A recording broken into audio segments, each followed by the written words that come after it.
Hi all, this is my 555 Flyback Driver circuit. For the timing I use a 10k resistor, an 18k resistor, 50k potentiometer, and 1 nanofarad capacitor.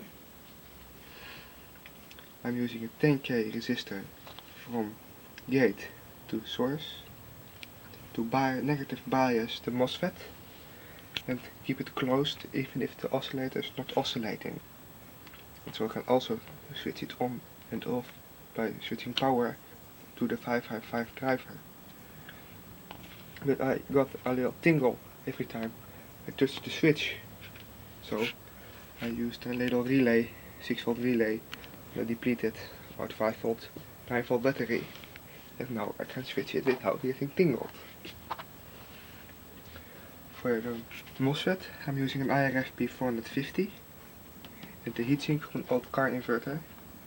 Get to 230V AC and 12V in the car to power things like a computer or whatever. Now thanks to Junior to our mom for the idea of putting a resonant capacitor in parallel with the primary of the flyback and an inductor transformer type thingy in series with the flyback primary.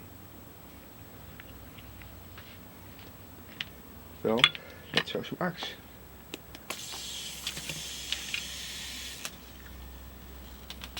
Oh, sorry up. With the camera.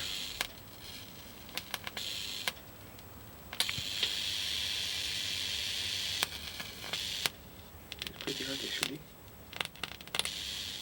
You can see that the arc just got a lot colder and shorter. Because even with this big heatsink, that Mosfet is still overheating. And if you can see it with the thermal compound is even starting to smoke. So I'm addressing to get that poor Mosfet a bit colder.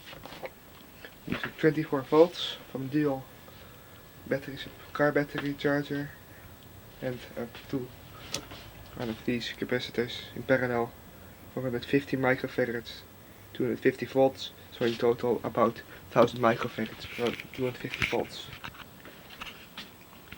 Oh, let's hook up this Jacob ladder.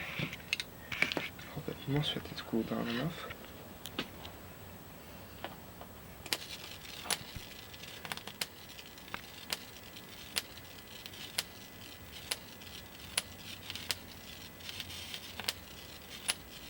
As you can see, it got just again a lot smaller. The poor Mosfet is overheating again. And again, smoke from the thermal compound on the heatsink. The Mosfet and the heatsink.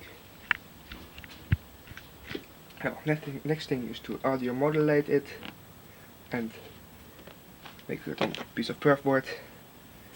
Build it in this case, solve the heating problem of the Mosfet, and have a nice arc generator.